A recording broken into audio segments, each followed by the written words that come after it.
দেখুন প্রত্যেকটা পিঠে অসাধারণ হয়েছে, দেখেই আপনারা বুঝতেই পাচ্ছেন। আর সুজির পিঠেগুলো আমি কি করে বানালাম আপনারা দেখতে থাকুন। নমস্কার বন্ধুরা, শম্পা কিচেন উইথ ভিলেজ ফুডে আপনাদেরকে স্বাগত। প্রতিদিনের মতন আবারও চলে এসেছি একটা রেসিপি নিয়ে। হাতে যদি সময় কম থাকে তাহলে ঝটপট করে কিন্তু বানিয়ে নেওয়া যাবে অসাধারণ নরম তুলতুলে একটা অসাধারণ পিঠে। বাড়িতে তো সবার বাড়িতে সুজি থাকে কম বেশি, সুজি থাকলেই অসাধারণভাবে পিঠেটা হয়ে যাবে। আজকে নিয়েছি 1 প্যাকেট সুজি, এই সুজি দিয়েই কিন্তু পিঠেটা করব। কি করে বানাচ্ছি আপনারা দেখতে থাকুন।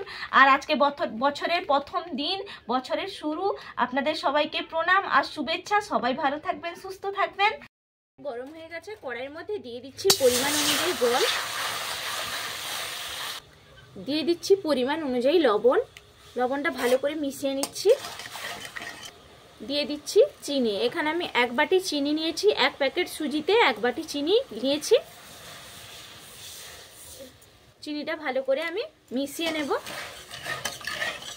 দেখুন চিনিটা আমি ভালো করে মিশিয়ে নিয়েছি আর একেবারে দেখুন ফুটও চলে এসছে।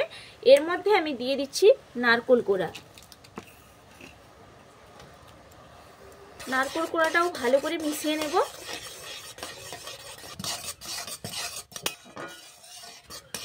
এবারে সব কিছু মিশিয়ে নিয়েছি আর একেবারে ফুট এরকম যেন টকবক করে ফুটবে, এই সময় আমি দিয়ে দেব সুজি প্যাকেটটা কেটে নিয়েছি, অল্প অল্প দেব আর মেশাতে থাকবো।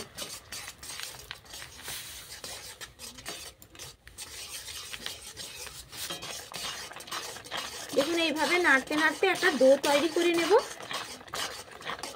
এখানে অল্প দিয়ে দেব, হাতের 1 মুঠো নিয়েছি চালের গুঁড়ি দিয়ে দিচ্ছি। আপনাদের কাছে যদি চালের গুঁড়ি না থাকে ময়দাও দিয়ে দিতে পারেন। এরপর ভালো করে একটু ডোটা তৈরি করে নিচ্ছি।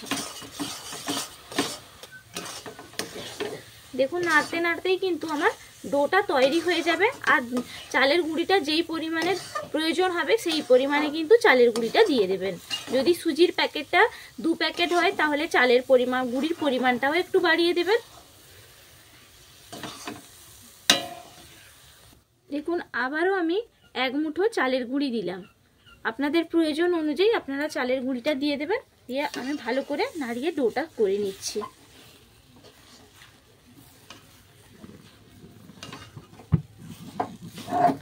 দেখুন ডো আমার একেবারে তৈরি। আমি একটা থালার মধ্যে নামিয়ে নিচ্ছি। ডোটা নামিয়ে নিয়েছি আর এই গরম অবস্থায় ডোটা আমাকে পাকিয়ে নিতে হবে। ঠান্ডা হয়ে গেলে কিন্তু শক্ত হয়ে যাবে, এই জন্য গরম অবস্থায় উষ্ণ গরম অবস্থায় এরকম মাখিয়ে নেবেন, তাহলে সুন্দর একটা নরম ডো তৈরি হয়ে যাবে। আর অল্প অল্প চালের গুঁড়ি দিয়ে কিন্তু ডোটা মাখবেন, তাহলে ভালো লাগবে খেতে। আর এখানে আমি নিয়েছি এই যে সেদ্ধ চালের, বাড়িরই সেদ্ধ চালের একেবারে গুঁড়ি।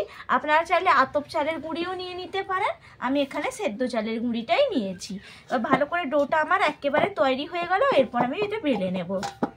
দেখুন এখান থেকে একটু করে ডো কেটে নিয়েছি, দুটোই ভাগ করলাম, কারণ এগুলো একটু মোটা মোটাই করতে হয়, তাহলে খেতে ভালো লাগে। এবার একটা গোল করে শেপ করে নিচ্ছি। এরপর একটু চালের গুঁড়ি আমি বেলনার মধ্যে নিয়ে নিলাম, ছড়িয়ে দেব। এরপর আমি এটা বেলে নেব। দেখুন আমি বেলে নিয়েছি। আর মোটা এরকম কিন্তু লেয়ারটা রাখবেন, আপনারা দেখেই বুঝতেই পারছেন যে আমি কিভাবে লেয়ার হয়ে গেছে। এরপর আমি একটা গ্লাস নিয়েছি, গ্লাসের সাহায্যে আমি কেটে নেব গোল গোল করে, তাহলে শেপটাও ভালো হবে আর দেখতেও ভালো লাগে। এভাবে গোল গোল করে কেটে নিচ্ছি। দেখুন এইদিকে চাপ দিলে কিন্তু উঠে আসবে। এই যে দেখুন কি সুন্দর। এই যে একটা এরকম কিন্তু তৈরি করে নিতে হবে প্রত্যেকটা। দেখতেই পাচ্ছেন যে কিভাবে তৈরি করেছি। একটু মোটা মোটাই রাখতে হয়, তাহলে পিঠেটা একেবারে নরম তুলতুলে আর খেতে দারুণ লাগে। এইভাবে সবগুলো বানিয়ে নিচ্ছি। দেখুন কত সুন্দর হয়েছে পিঠেগুলো, সাইজটাও যেরকম সুন্দর হয়েছে, দেখতেও কিন্তু দারুণ লাগছে। আর একটাই বাকি আছে, এগুলো ফেলে দেবো না, এগুলো একটু ডো করে আবারও বেলে কেটে নেব।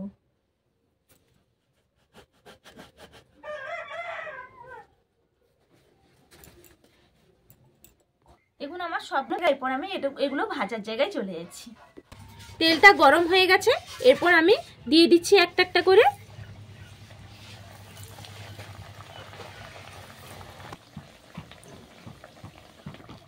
এবার ভাজা হয়ে গেছে আর কি সুন্দর লাগছে দেখতে। এরকম ভেজে নেবেন আর একেবারে আঁচ কিন্তু কম রেখে ভেজে নেবেন, না হলে পুড়ে যাবে আর খেতে ভালো লাগবে না। আমার ভাজা হয়ে গেছে, একইভাবে আমি সবগুলো ভেজে নেব। একইভাবে আমি সবগুলো ভেজে নিচ্ছি, এইগুলোই বাকি ছিল। দেখুন আমার সব তুলে নিচ্ছি। এইভাবে আপনারাও তৈরি করে নিন আর খেতে দারুণ লাগে। একবার তৈরি করে কমেন্ট করে জানাবেন যে কেমন হয়েছে।